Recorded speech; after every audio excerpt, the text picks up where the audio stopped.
Kumusta po kayo?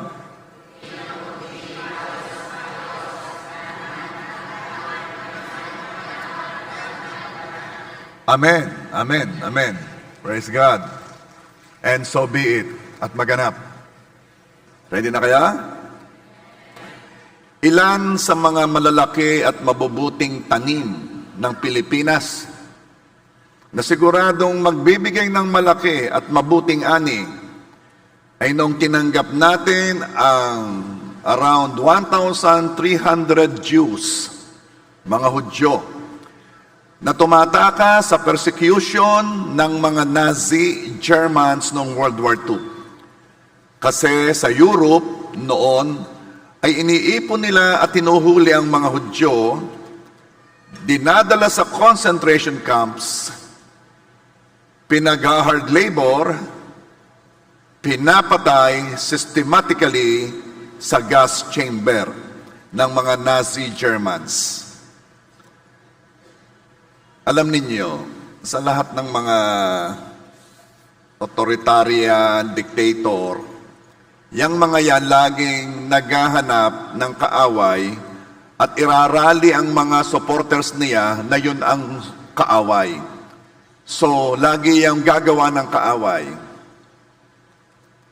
Sasabihin ng mga Hudyo ang reason ng kahirapan sa German, ang mga Hudyo, kung nagnanakaw, things like that. Yan pa namang brain. Pag laging naririnig, akala niyan totoo na. Lalo na't naunahan, na hindi siya nag-isip, hindi niya hinanap ang facts. Kaya, Christian be very wise sa lahat ng mga information na iyong natatanggap. Tingnan mo naman kung totoo. Dahil baka ikaw ay nadala na rin doon sa mga paulit-ulit at akala mo yun nga ang totoo. Be wise. Alsin mo yung bias mo. Kailangan ay kung ano talaga yung merong ebidensya, yung meron talagang madali namang malaman ang totoo Ang totoo kasi mahirap itago ang sinungalingan pagdating na sa detalye. Pag sa details na, mahirap nang itago ang kasalanan. Anyway, balik tayo sa mga Hudyo. Noon ay hinuhuli sila ng mga Nazi Germans, Kung hindi sila nakalikas sa Europe at nakapunta sa Manila o sa Pilipinas, baka namatay na rin ang 1,300 Jews na yon. Actually, yung dumating galing sa barko, 1,200. Pero may mga nauna na, kaya ang bilang is around 1,300. Let me show you the pictures ng mga Hudyo na pumunta sa Pilipinas nung panahong sila ay pinepersecute sa Europe. Tuwang-tuwa sila kasi merong bansa na tumanggap sa kanila kasi at that time walang bansang tumatanggap sa kanila. This is a story of rescue, a historical fact. Talagang nangyari, totoong nangyari. May ebidensya. At that time, hindi yon practical na decision. Hindi magawa yan ng ibang mas makapangyarihang bansa sa takot na baka balkan sila ng mga Germans. Pero ginawa ito ng ating president noon, si Manuel L. Quezon. Kahit maraming kontra sa kanya dito sa Pilipinas at sinasabing, binigyan ng lupa ang mga taga-Europe, ang mga farmers, hindi. Ang daming kontra. Actually, 10,000 visas ang nirelease ni Quezon. Gusto niyang makakuha ng 10,000 Hudyo. Manila lang ang bukas. O kung meron man iilang bansa yan. At hanap ang mga Hudyo kung saan sila makakapuntang tatanggap sa kanila. And here's the Philippines. Babagong nagsisimulang estado. Matapang. Tinatanggap ang mga Hudyong persecuted. Pero hindi naabot yung 10,000 kasi inabot na ng Japanese occupation. Pero sabi ko sa inyo kanina, ito'y tanim ng Pilipinas. Magandang tanim na umaani at siguradong aani. Dahil sabi ng Numbers 24 verse 9, whoever blesses Israel will be blessed, and whoever curses Israel will be cursed. Alam ba ninyo ito? Itong nangyaring ito? Hindi masyado, no? Hindi ito masyadong napapag-usapan. Pero alam ito ng mga Hudyo. Gumawa nga sila ng memorial sa sa Israel para i-honor nila ang Pilipinas na tumanggap sa mga persecuted Jews at that time. Hindi ito masyadong pinapag-usapan siguro dahil 1,300 lamang ang na-rescue. Pero sa totoo, mas marami ang iniligtas ni Quezon kaysa kay Oscar Schindler. Kung kilala niyo si Schindler, ito'y doon sa movie na Schindler's List. Siya po ay nagligtas ng 1,200 Jews. Mas marami si Quezon. Kaya they made a movie about this. Entitled ay Quezon's Game. The Rescue. Kaya ibang Pilipinas, ano? Marami tayong magagandang tanim. Now, there is another story ng rescue na naganap. Another story.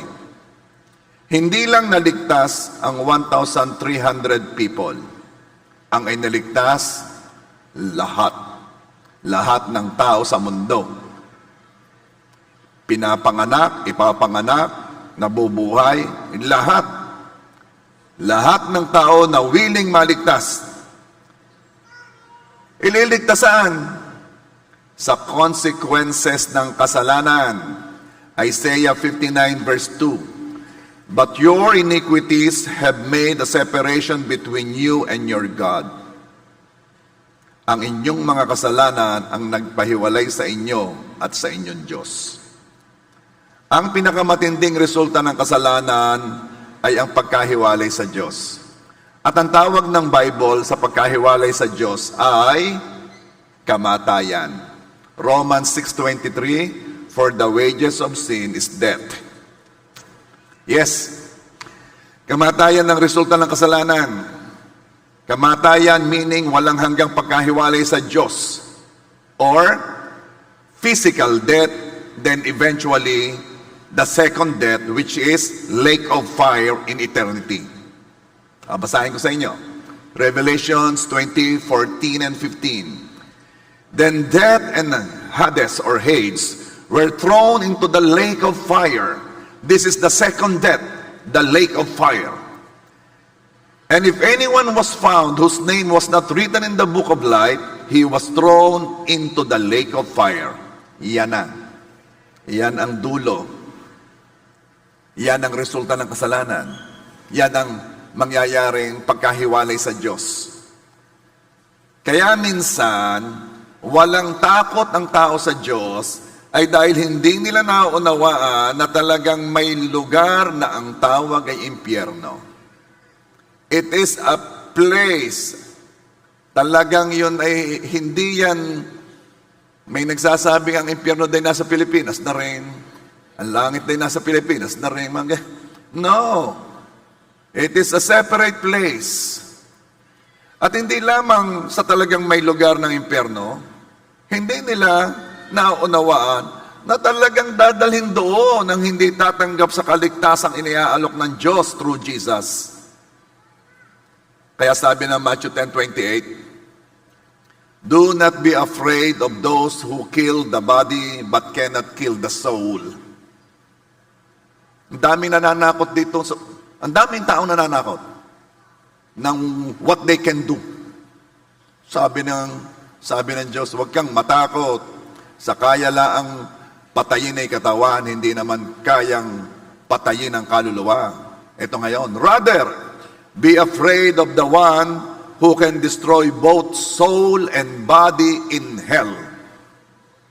Diyan ka matakot. There are 140 verses na sinabi sa Bible, fear not.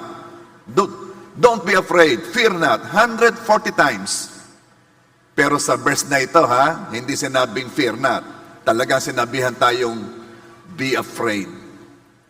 Be afraid. Matakot ka. At sinabi kung kanino dapat matakot. Fear the one who can destroy both soul and body in hell. Sabi na iba, bakit naman ang tagal ng parusa? eternity in hell. Katumbas ng maikling panahon ng kasalanan. Eh di ka naman ilang taon lang mabubuhay dito. Bakit naman ang resulta walang hanggang parusa? Parang unfair. Alam mo? Kung ang murder ginawa sa 3 seconds, ibig mo ba sabihin, 3 seconds din lang dapat makulong? Ang issue dito ay hindi kung gaano kalaki o katagal ang ginawang kasalanan. Ang issue dito ay kanino laban ang ginawang kasalanan. Sino ang pinagkasalaanan? Yun ang issue. At dito ay natataas ang Diyos. Sobrang luwalhati ng Diyos. Na hindi pwedeng basta ka magre-rebelde sa makapangyarihan Diyos. Walang simula, walang katapusan, lumikha ng langit at lupa. Almighty God, hindi pwedeng gagawa ka ng kasalanan diyan at pipitikin ka lang sa ilong o sa tenga. Kasi para namang walang kaluwal-luwalhati yung ginawa natin ng kasalanan. Sinasabi ko nga kulang pang impyerno na parusa dahil sa kung sino ang ginawa natin ng kasalanan. Akala kasi natin ang kasalanan ay maliit lang kasi tayo sanay sa kasalanan, nabubuhay tayo sa mundo ng kasalanan, nabubuhay tayo nakasama ang mga tao nagkakasala, normal sa atin ang kasalanan. Pero hindi ito ang original design ng Diyos. Nagkasala ang unang tao So dahil normal sa atin, akala natin, konti lang to. No! This is rebellion. Rebellion from the Almighty God against the Almighty God. Bakit naman ako dadalhin sa hell? Hindi ko naman gustong ipanganak. Ba't ako pinanganak pa? Dadalhin din naman pala sa hell. Eto. Hindi ka nga gustong dalhin sa hell, kaya nga iniligtas ka. Ano ka naman? It is the Lord's will that no one should perish. Ayaw kang dalhin ng Diyos sa impyerno. Kaya nga pinadalang kanyang anak Ang tanong, bakit ka dadalhin ng Diyos sa langit? Yun dapat ang tanong. Bakit ka dadalhin ng Diyos sa langit? Ayaw mo naman sa langit. Hindi, pastor, gusto ko sa langit. Pero, wag na akong pakikialaman sa mga pinipili ko sa lupa. Wag na akong pakialaman sa mga lifestyle ko. Basta dalhin na lang ako sa langit. Yun. Ang gusto talaga ng mga taong lumalayo sa kaligtasang iniaalok ng Diyos through Jesus, ang gusto talaga ng mga taong ito ay huwag silang pakialaman sa lifestyle nila. Gusto nilang langit, basta huwag na akong pakialaman.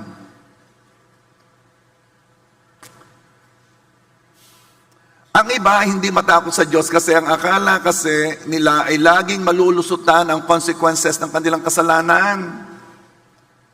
Kahit mabisyo, nagpa-blood chem, ayos. Lahat okay, ay napakabisyo. So dahil doon, ang kanyang mindset, malulusutan ko ang kasalanan. Ay walang epekto Akala nila, malulusutan ng consequences, kahit corrupt, hindi naman nahuhuli. Mayroon ngang mansion sa Spain, golden visa. Kahit nagsusugal, hindi naman nababangkrap. Kahit hindi tapat sa asawa, buo pa rin naman ang pamilya. Walang consequences. Hindi nila alam, binibigyan lang siya ng Diyos ng maraming pagkakataon upang magsisi sa kasalanan at tanggapin ang tanging tagapagligtas. 2 Peter 3 verse 9. The Lord is not slow in keeping His promises as some understand slowness, but is patient with you, not wanting anyone to perish, but everyone to come to repentance. Yun. Akala mo lumulusot ka? Hindi.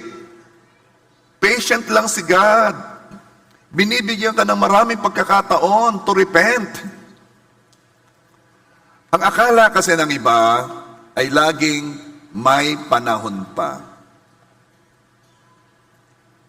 Kaya naman, kahit nakakilala na kay Lord, pa-absent pa sa church. Alam mo kung bakit ka absent? Ito ang maraming sabi nila busy. Hindi ka absent kasi busy ka. Absent ka kasi nakakita ka ng mas mahalaga.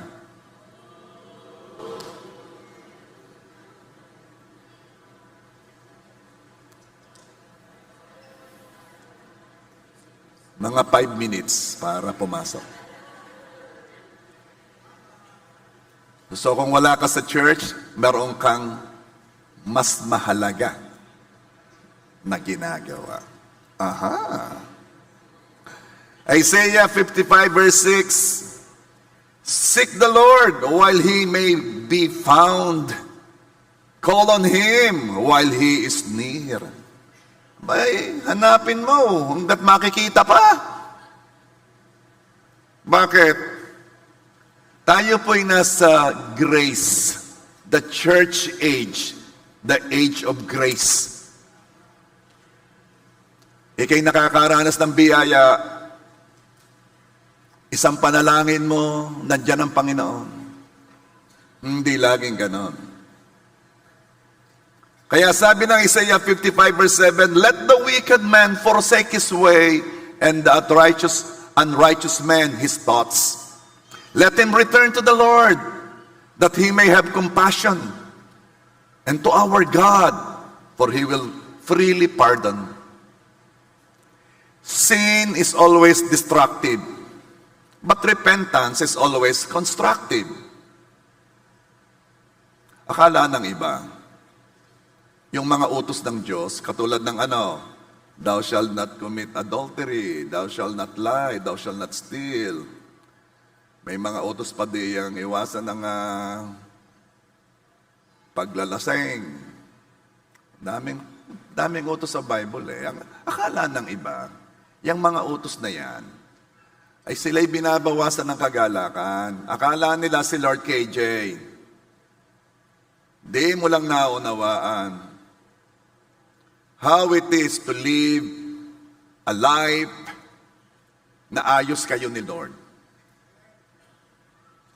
At alam ni Lord kapag yung taong may relasyon sa Kanya ay nagkasala, alam ni Lord na kawawa siya.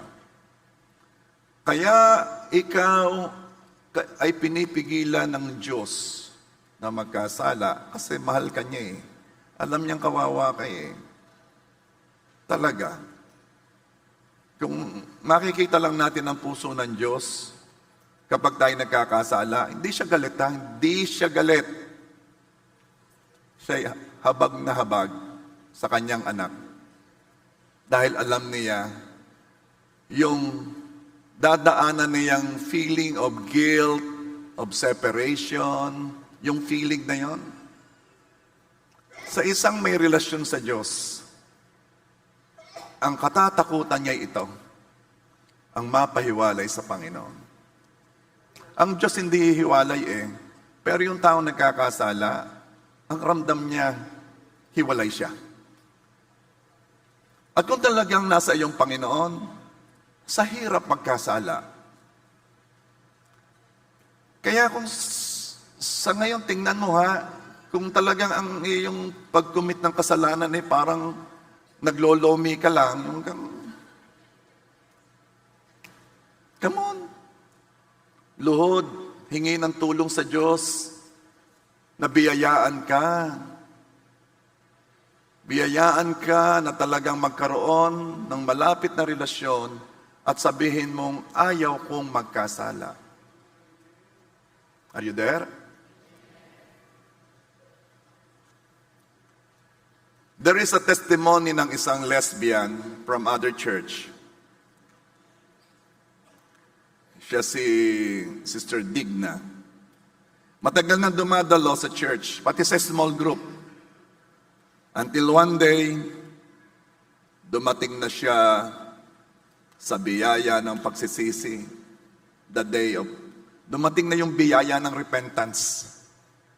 May kapartner siya at sinabi niya, ayaw ko na. Natatakot akong mapapunta sa impyerno. Matagal silang magkapartner, magkasama sila sa bahay, at sila ay nag-separate. And Sister Digna really come to God, go worship, sumasamba. At habang tumataas ang kanyang pagkakilala sa Diyos, siya na may natutuwa. Until one day, ikinasal na uli, o ikinasal na yung kanyang kapartner sa lalaki, kinasal. Siya ang maid of honor, siya ang wedding singer. Pero itong sabi niya, ang sakit daw. Ang sakit daw. At sabi niya kay Lord, Lord, alsin mo to. Ayaw ko nito. Alsin mo to. Anong ibig kong sabihin sa inyo? Yes, labanan at labanan pa rin habang nasa mundo. Pero salamat, may natatawagan tayo. Panginoon, tulungan mo ako.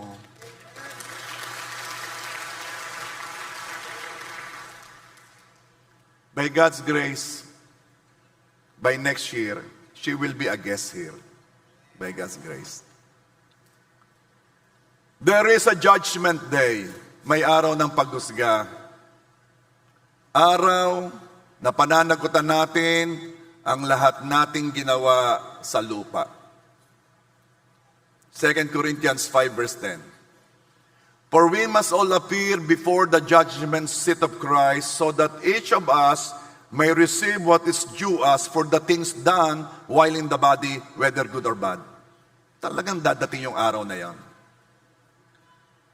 Ang araw na huhusgahan tayong lahat.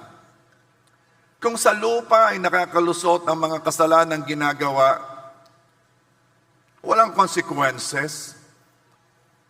Yan ang reason kung bakit lumaki ng lumaki ang ninanakaw. Hindi naman nagsimulang nakapatong sa lamesa ang limpak-limpak na salapi. Nagsimula kaunti lamang. Alam mo kung bakit lumaki? Kung bakit daan-daang milyon ang ninanakaw? Lumulusot. So yung thinking ng gumagawa, wala namang consequences. Lahat na, bibigyan ko lang ng bibigyan. At saka, ginagawa nga ng amo ko. Walang consequences. Etong sasabihin ko sa inyo.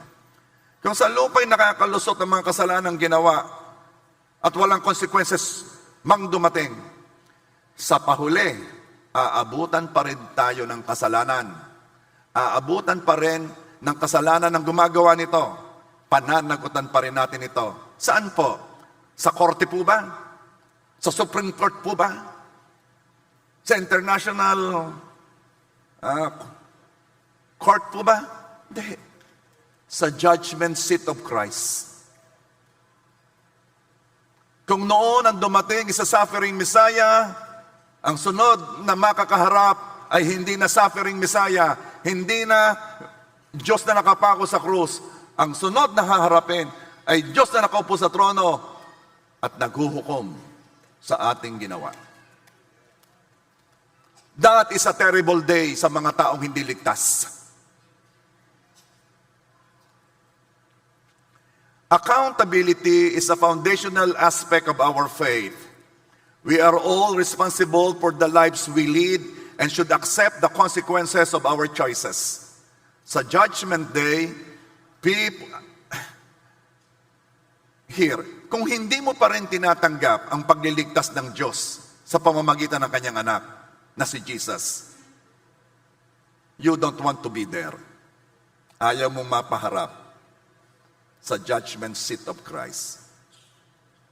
Kung ang sinusuko mo lamang isang parte ng buhay mo at ang iba'y hindi, ibig sabihin, hindi mo pa rin tinatanggap na Panginoon si Jesus. Kung hanggang ngayon ay hindi ka nababagabag sa kasalanan, please, yung sabi ko sa inyo kanina, humingi ka na ng tulong sa Diyos. Hindi lang sa merong judgment day, kundi baka maubos ang pagkakataon. Lucas 21 verse 34 hanggang 36. Mag-ingat kayo na huwag kayong malulong sa labis na pagsasaya. Sunod-sunod na Christmas party yan. Mag-ingat. Kasi yung sobrang saya nakakalimot. Ito na, mag-ingat kayo na huwag kayong malulong sa labis na pagsasaya. Makikibasa nga nung sunod, di ko mabasa. Paglalasing, naroon. Okay. Warning is loving. May title ako niyan, di ba? Salamat sa biyaya ng Diyos. Once we declare that you are prosperous, you will be prosperous. Nangyayari, ano? Pero hindi naman tayo lumalapit sa Diyos para lang yumaman. Amen ba? Lumalapit tayo sa Diyos dahil mahal natin siya. Amen? Now, kung mahal mo, hindi mo sinasaktan. Simple lang, ano? At kung mahal mo ang Diyos, hindi baling may masaktan.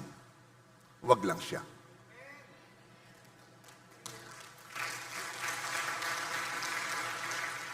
Warning is loving. Let's talk about paglalasing. Naman yung di ako naiwas sa mga topic na yan Tagay. Lagi na lamang pinag-uusapan, yan ho ba'y kasalanan? May nakasulat to, ang unang himala ng Panginoon ay gumawa ng alak. Ang sabi nga ho, kay Timothy, ikaw ay uminom ng alak at nang gumaling ang iyong sakit sa tiyan. Ay yung iyong argument, ay subukan mo. Masakit ang tiyan mo, inom ng alak. What is my point? Noon na may wala pang mercury drug, wala pang soft star, yun lamang alam nila. Usually, kaya nasakit ng tiyan, may nakain, may mga parasite na doon. Pero this is my point. Hindi tayo matatapos sa argument Ito na lamang. Diretso sa puso. Ba't ka ginainom? Ba't ka nasyat? Anong pinupuno mo? Anong kulang sa iyo? Bakit gusto mo nung tama? Anong kulang? Dahil kung alak ang ipampupuno mo sa kulang, kapatid, sinubstitute mo yan sa Diyos. Kung may kulang at ang gusto mong ipuno'y alak, wag alak. Ang ipuno mo yan Diyos. At kayong mga bata, na kayo ay nape-pressure ng inyong mga kaibigan sa pag-inom, at ikay uminom, ang ibig sabihin may kulang sa'yo, nai-insecure ka. And I'm telling you, ang Diyos ay sapat.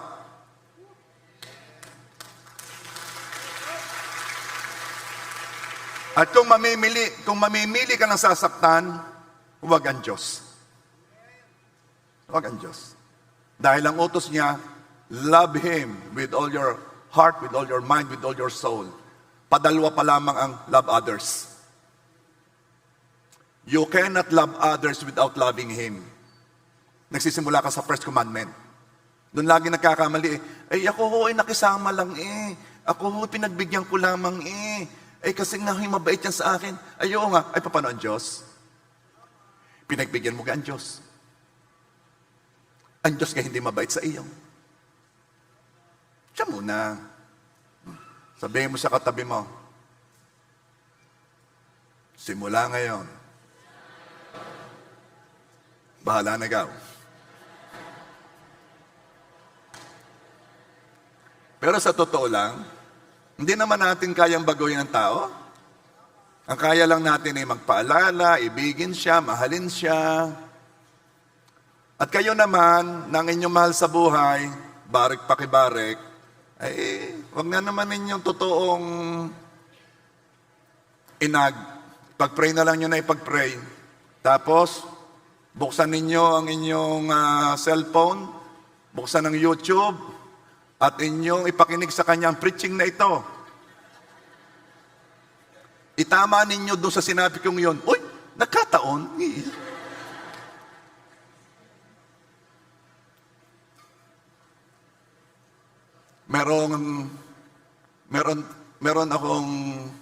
Merong in-endorse sa akin magiging pastor sa Nasugbo. Ay di, sige, dahil akong chairman, di siyempre, dapat kong i-recognize. Sige, nagpunta dito, pinag-pray. Sige, ikaw di kinausap ko, gayang-gayan.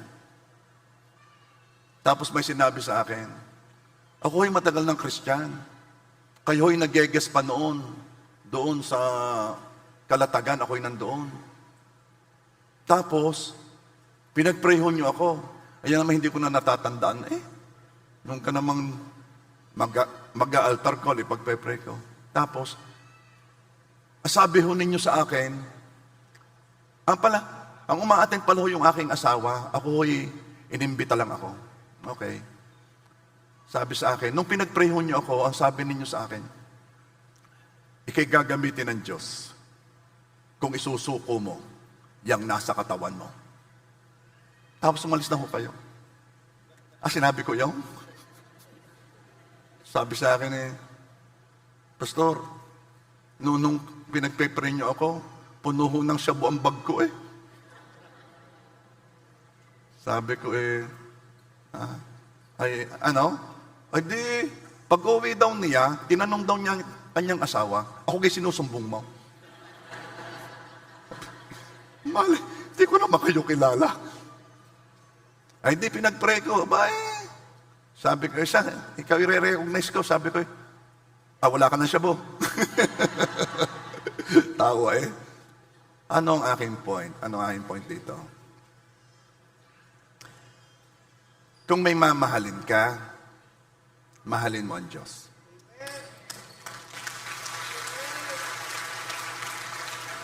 Lahat tatama yan. Pag tumama ang priority mo, tatama yon dito.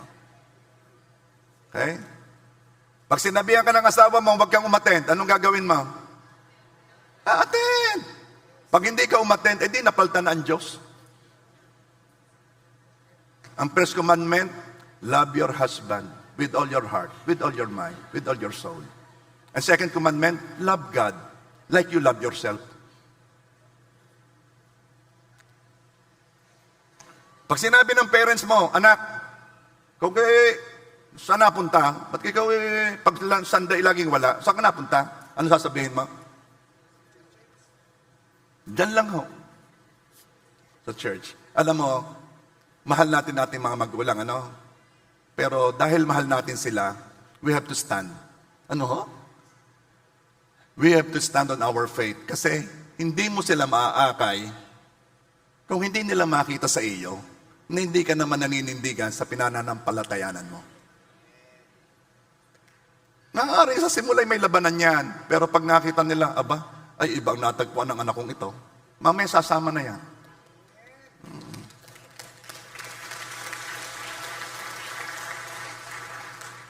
Hindi sumasama ang sino man sa taong hindi wholehearted sa kanyang pananampalataya.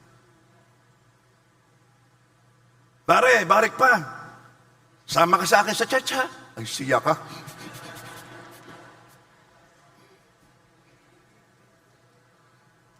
Yan, hindi na ako nakalis din sa paglalasing niya.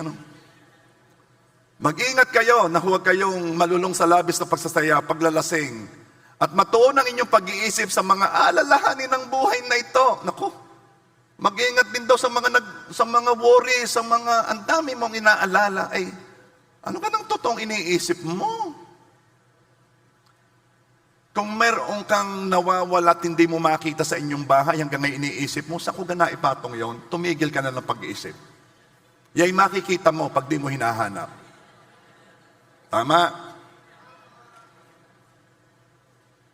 Kay matulog, paggising mo, Siya nga, doon ko nga pala naiwan. Why worry when you can pray? Matunan niyo pag-iisip sa mga alalahanin ng buhay na ito.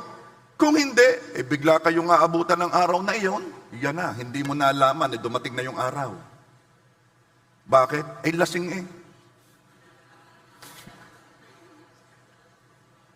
Pastor, bakit ka parang ikaw yata ngayon ay mainit sa mga lasing? Kasi mahal ko kayo.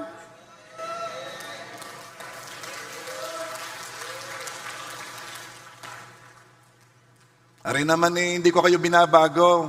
Ari pinapaalalahanan lamang. Hindi kayo gaya na lang. At saka, magandang may naririnig. Pag laging naririnig, hindi mo alam, napasok na sa puso. Sa sunod mong inom, mapait na. Anong gaari? Lasang apdo. Maipag-pray nga, Pwede yun eh. Pwede yun eh. Naisip ko eh. Lord, I pray, yung mga iinom, ang lasa nila sa alak, lasang apdo.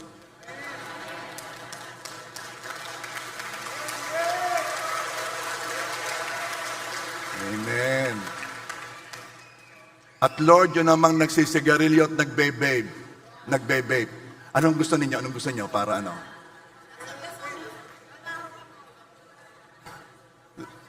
Lasa daw gasol. Hindi ko pa natitikman.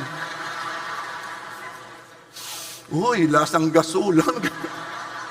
Natikman na ganyang gasol. Mahirap yun eh, Sige mamaya, sabihin nyo sa akin bago matapos kung anong gustong lasa ninyo. Yan na. Ari mahaba pa hindi ako makalis sa verse na ari. Okay, Lucas 21:35, na tulad ng isang bitag. Trap pala yan. Yung marami kang iniisip na kung ano-ano, yan pala'y trap. Yan palang paglalasing, yan pala'y trap. Bakit hindi ka makaalis eh? Yan palang labis na pagsasaya. Yung lahat na pinupuntahan mo dito tayo, mayroon ditong fun, mayroon ditong Yan pala'y trap. Bakit? Kasi hindi mo naiisip na may darating na araw ng paghukom pag laging nariyang ka. Aywan ko, kung yung mga nasa kasino nag-iisip, darating na ang araw ng paghukom, taya. Hindi ko alam. Kasi aalsin ang isip mo doon eh. It's a trap. So pag may nakita ka nagiinuman, kayo'y nabitag.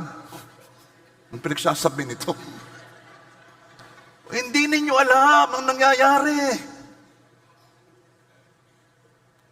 Verse 36. Kaya't maging handa kayo sa lahat ng oras. Lagi ninyong idalangin na magkaroon kayo ng kalakasan upang malampasan ninyo ang lahat ng mga mangyayaring ito at makatayo kayo sa harap ng anak ng tao.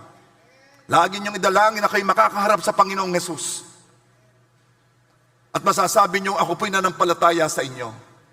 Alam mo, hindi naman sa paggawa ng mabuti ang pagpunta sa langit, pero kapag tinanggap mo ang Panginoong Hesus, and as you know Him, as you grow in the knowledge of Christ, kaya gusto ko lagi kayo umaattend ng church Gusto ko lagi kayo nakakapakinig kasi doon kayo lumalago in the knowledge of Christ. Mapapansin mo, pabanal ka ng pabanal. Actually, walang effort.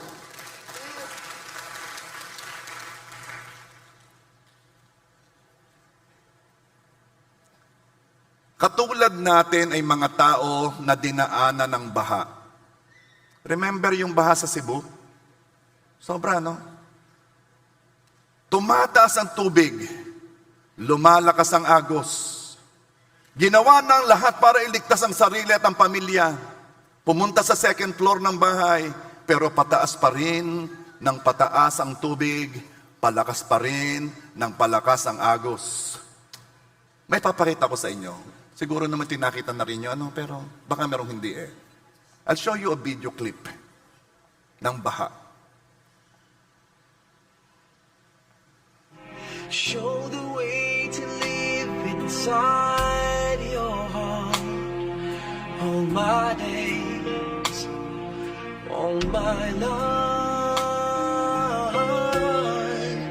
you are my light. Your the time, my Lord, I needed you there. You are my light. I cannot live alone. Let me stay by your guiding love all through my life. Lead me, Lord. Lead me, Lord. Even though at times I'd rather go alone my way, help me take the right direction. Take your road. Lead me, Lord, and never leave my side. All my days, all my life.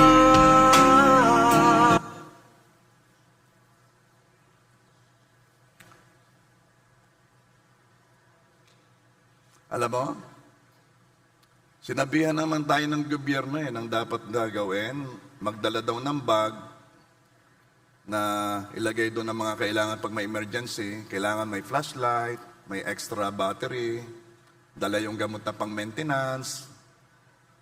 Kailangan may dala din daw canned goods, may dalang tubig. Kung pwede daw may dalang whistle para marinig kung gabi dumating yung baha. Meron kang toothbrush, toothpaste, face mask, alcohol. Kung may baby, kailangan daw may diapers. At syempre, kukunin mo daw yung copies ng mga important documents. Yun daw ay nasa isang bag na. At saka magdala ka din daw ng konting cash. Kailangan daw ay ready tayo. Imagine. Pero pataas pa rin ng patas ang tubig Sinira ng bintana, umakyat na sa bubong. At napakarami palang tao sa bubong. At hindi tumitigil ang pagtaas ng tubig. Malapit na sa bubong ang tubig. Wala nang mapupuntahan na pataas pa kasi nasa bubong na. Napakalakas ng agos ng tubig. Hanggang narinig mo ang ibang taong sumisigaw, masayang sumisigaw, nandito na ang rescue! Nandito na ang rescue! Nandito na ang rescue boat!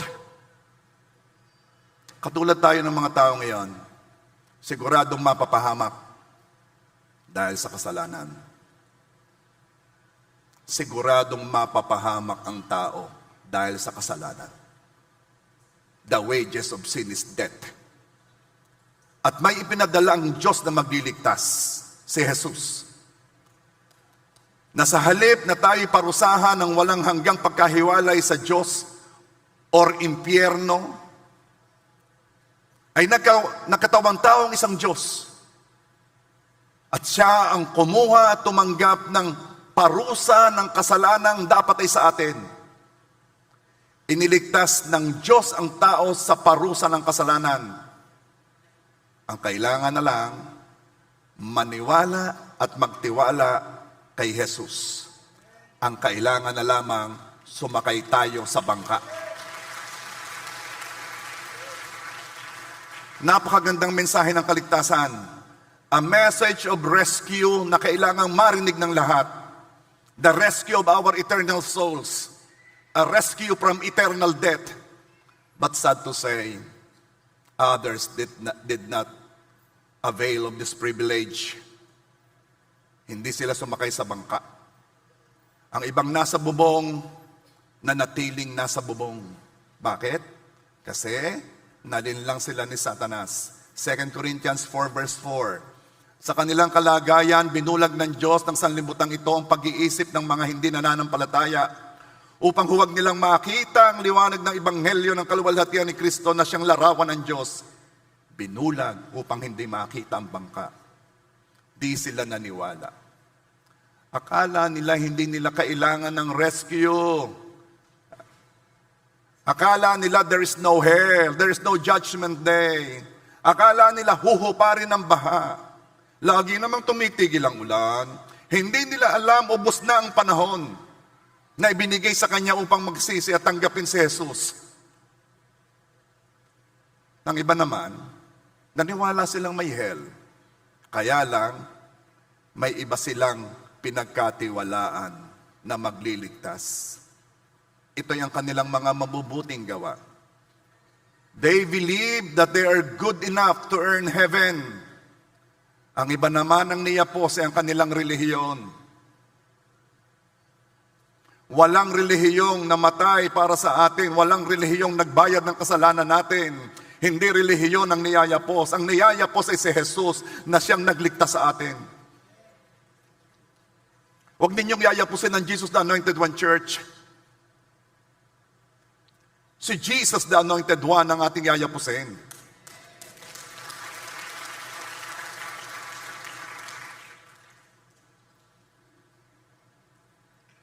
Hindi tayo kayang iligtas ng ating relihiyon.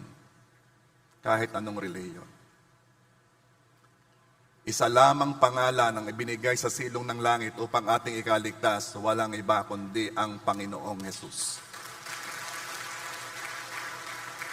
At ang mga tao itong mayroong mga pinangahawakan, ang kanilang mabubuting gawa, ang kanilang relihiyon, para silang nasa ibabaw ng bubong na yapos-yapos ang emergency kit. Yapos-yapos ang toothpaste, ang toothbrush, ang legal documents, yapos-yapos ang canned goods, yapos-yapos ang flashlight. At dahil sinabi ng gobyerno, kailangan ito sa mga disaster. At sila'y naniwala. Akala nila yun ang magliligtas. At tinakluban nito ang mensahe, ang gospel. Hindi nila nakita ang glorious light of the good news. Hindi nila nakita ang bangka. Hindi lang sila nalinglang na kaya silang iligtas ng emergency kit. Nalinlang na nga, hindi sila nalinlang na doon lang. Nalinlang sila sa pag-iisip na titigil din ang baha. At nalinlang din sila sa pag-iisip na may bangka pang darating. Wala na ho. Isa lang ang bangka. Si Jesus lamang. Wala nang iba pang magliligtas. Sumakay na kayo. Baka hindi ko kayang dalhin ng bangka. Malakas ang baha, lulubog din yan. Baka ako hindi kayang iligtas ng Panginoong na susobra ng lubog ako sa kasalanan, bro.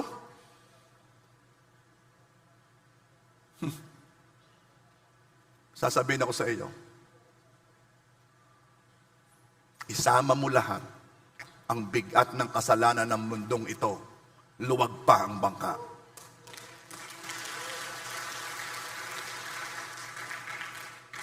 At sasabihin ko, wala kang choice. Si Jesus lang ang pag-asa mo. Wala kang choice. Walang ibang option. Ala, hindi. Susugal na ako din sa aming bubong.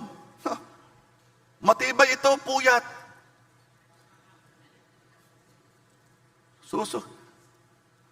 Alam mo kang sugal? Hindi mo alam, kaya nga sugal eh. Bakit ka pupunta sa hindi mo alam? Samantalang sinigurado ng Diyos. Sinigurado ng Diyos na sino mang tatawag sa ngalan ng Panginoong Hesus ay maliligtas.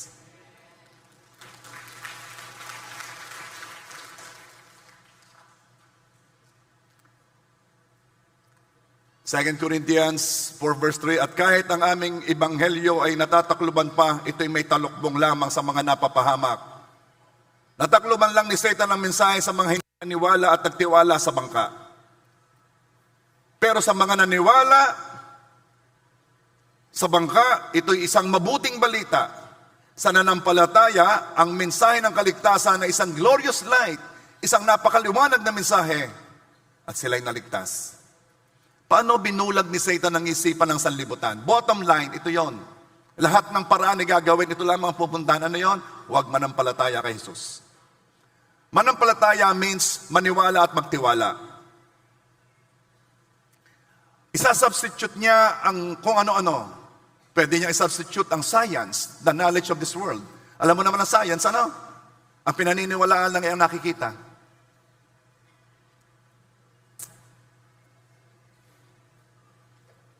Lalo na sa West, ang daming atheist, ang daming agnostic. Yung hindi naniniwala. Bakit? Masyado silang na-flood ng mga information na akala mo'y napakagagaling at napakatatalino.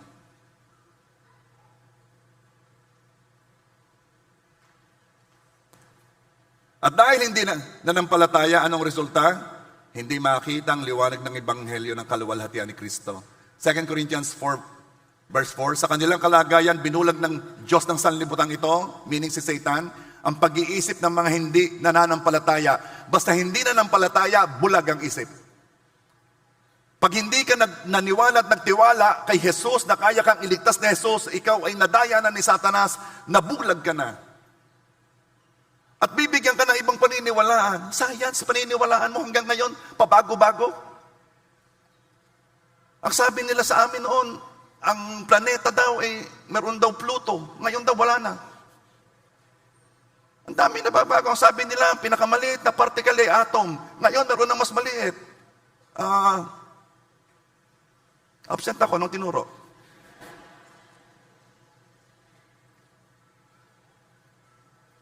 Paniniwalaan mo science na hanggang ngayon ay pabago-bago. Ang salita ng Diyos, simula nang sinabi, yun pa rin hanggang ngayon at hindi mababago hanggang dulo. Napakaganda ng message. The only way. Nung sinabi ni Jesus, I am the way. It means I am the only way. There is only one Jesus. He's the only way. Ang kailangan upang maligtas ay manampalataya kay Kristo. Kahit sa simula'y konti lang. Basta meron. Sabi na iba, kailangan tanggapin mo siya ng sincere na sincere. Siyempre, ang pananampalataya po'y depende lamang sa narinig. At doon sa kanyang narinig, maaaring ang pumuntang pananampalataya sa kanya isang liit lang ng butil ng mustasa. Pero sapat na yon para pakibuin ang bundok. Kaya pag nagpapatanggap ka, minsan nag-iisip ka, kaya kang mga sincere sa pagtanggap sa Panginoong Yesus. Hindi ko alam, pero ang alam ko, kahit may kaunting pananampalataya diyan, papatulan nyo ng Diyos, tatanggapin nyo ng Diyos. Bakit? Ang pananampalataya kasi resulta ng naririnig. Kung yun lang ang narinig niya, di hanggang doon lamang ang kanyang faith. Kaya nga kayo na nakarinig na ng message of salvation, kayo laging ini-invite na mag-church at makarinig ulit ng salita, parang pananampalataya natin tumaas. Kasi faith comes from hearing and hearing the word.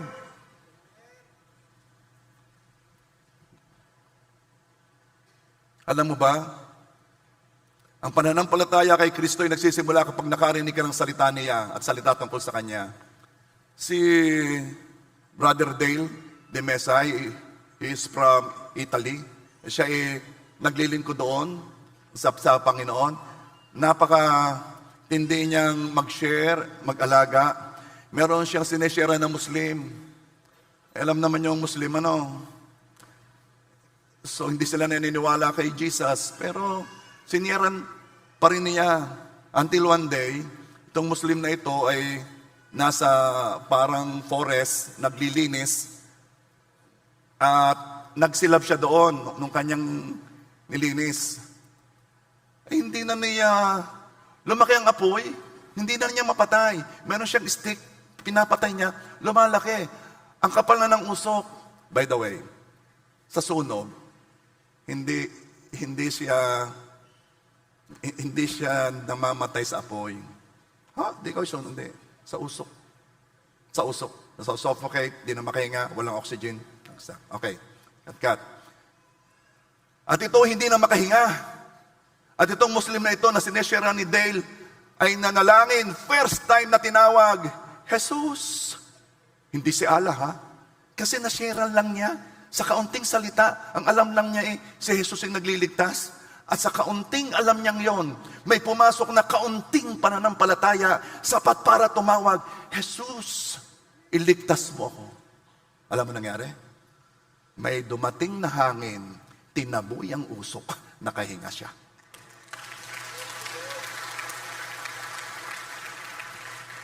Kung inyong mapapansin, ito napapanood ko sa YouTube maraming Muslim ang naliligtas, pero in so dramatic way, napaka-dramatic. Naalala ko nung ako naging guest sa Abu Dhabi merong Muslim na na-attend doon. Alam mo kung bakit na-attend. Pero siya nagtatago. Halimbawa, ang church ito, doon siya bababa sa malayo. And then, lalakad siya. Ayaw niyang makita siya na uma-attend siya ng Christian church.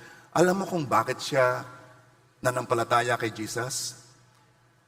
Ay siya'y nalulunod. Tumawag kay Jesus. Biglang mayroong humawak sa kanyang ulo, sa buhok. Hinila siya pataas. Wala naman tao. Okay. At maraming Muslim ay naboborn again dahil napanaginipan si Jesus. Bakit ganon? Bakit ganon ang way ni Lord sa kanila? Kasi yun ang kailangan. Sa inyong mga mahal sa buhay, may paraan ang Diyos.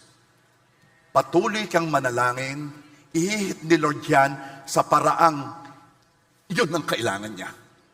Doon sa mahihit siya. Huwag kang mag-alala. Ang role mo'y manalangin, ang paraan ay kay God.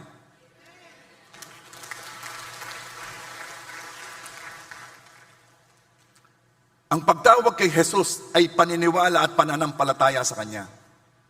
Once tumawag na kay Jesus, may pananampalataya na.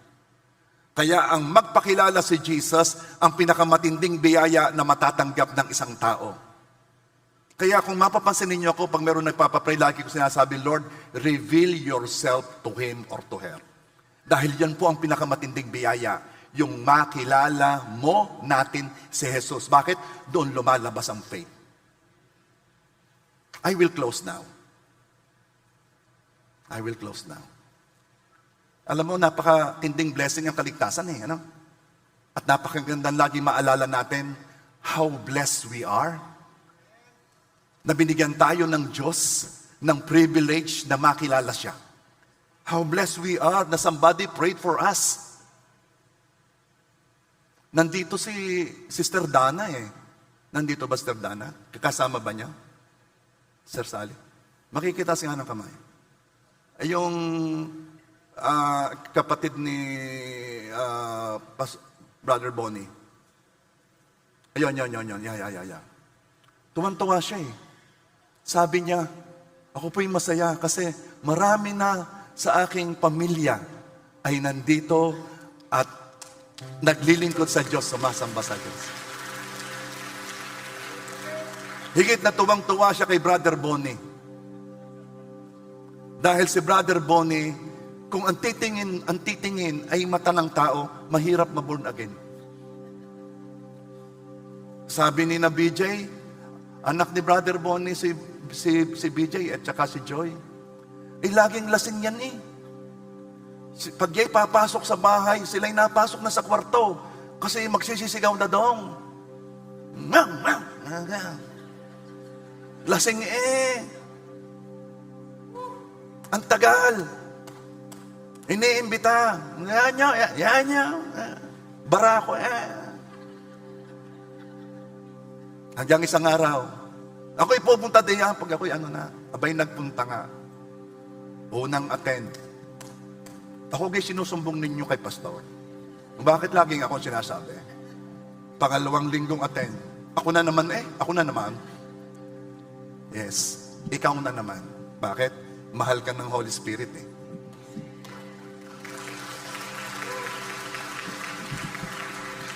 Patuloy mong ipag-pray kang sino man dahil ang Diyos ang may paraan para siya marating at maabot. What a privilege na mapili ng Diyos. Pero ito'y may kasama ding burden.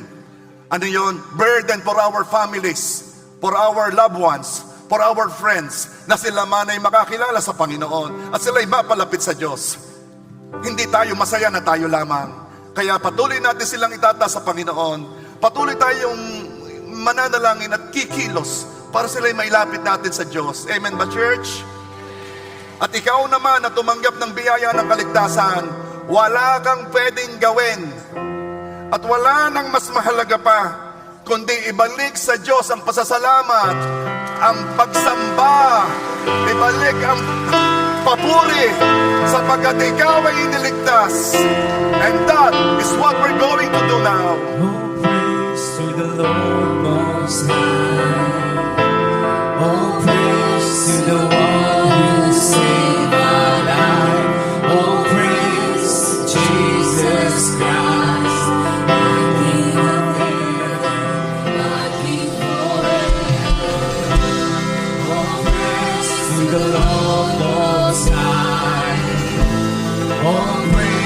to the one who saved my life. All praise, Jesus Christ. My King of heaven, my King forever. No praise to the Lord Most High. No praise to the one who saved my life. Oh, praise Jesus Christ, my King of heaven, my King forever.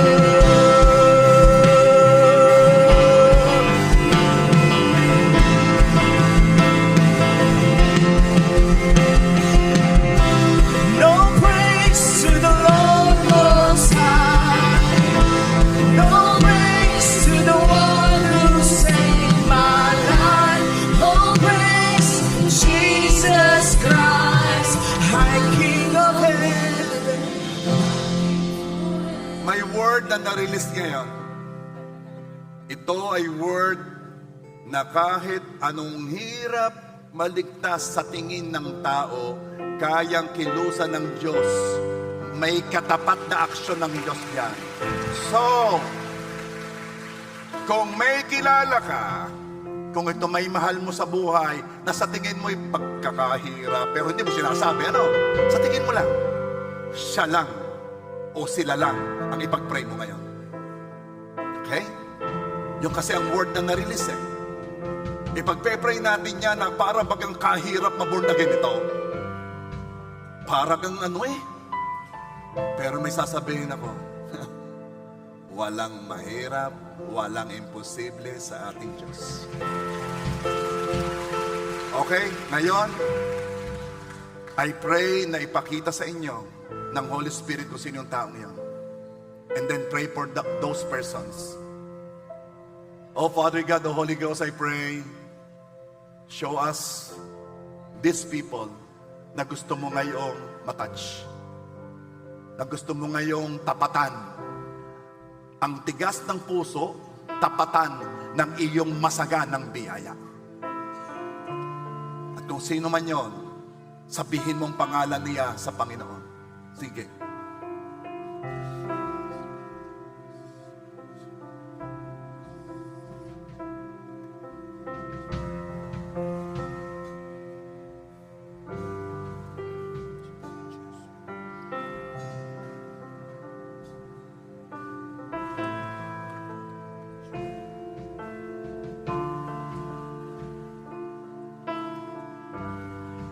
Lord, Lord, Lord, abutin mo, Panginoon, ang iyong mapagbiyayang kamay ang mga taong ito, Panginoon. Abutin mo, Panginoon, ang aming mga mahal sa buhay. Abutin mo, Panginoon. Lord, it is your will that no one should perish, kahit sila, Panginoon. And I pray, masaganang biyaya ang dumaloy sa buhay nila. Masaganang biyaya ang dumaloy sa mga taong ito, Panginoon. Lord, ang pag-ibig mo, ang masaganang pag-ibig mo, ang mapasa kanila, Lord God. Panginoon, convict them of their sins, O Lord God. Convict them of their sins, O Lord God. Bring them to repentance, O Lord God. Let them accept you. Let them know you. Oh, yeah.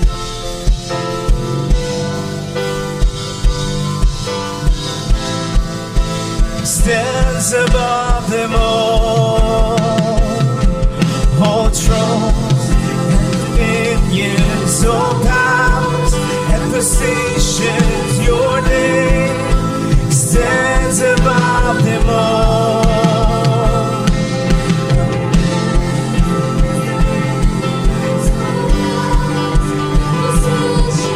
Your name stands above them all. All thrones and dominions, all powers and positions. Your name stands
Your name is the highest. Your name is the greatest. Your name stands above them all thrones and dominions, all powers and positions. Your name stands above them all, and the angels cry, holy. All creation cries, holy. You are lifted high, holy, holy forever. Hear your people sing, holy to the King of Kings. Holy, you will always be.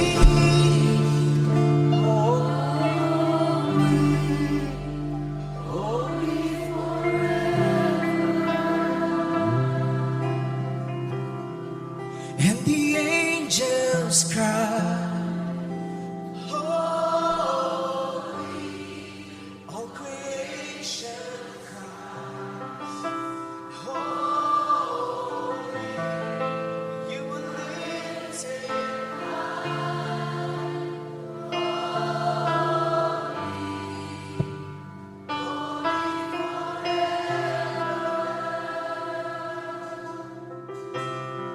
Your people sing, holy to the King of Kings. Holy, you will always be. Holy, holy forever. And the angels cry, holy. All creation cries, holy. You are lifted high, holy, holy forever. Hear your people sing, hear your people sing, holy to the King of Kings. Holy, you will always be. Holy, holy forever. Hear your people sing, hear your people sing. Holy to the King of Kings. Holy, you will always be.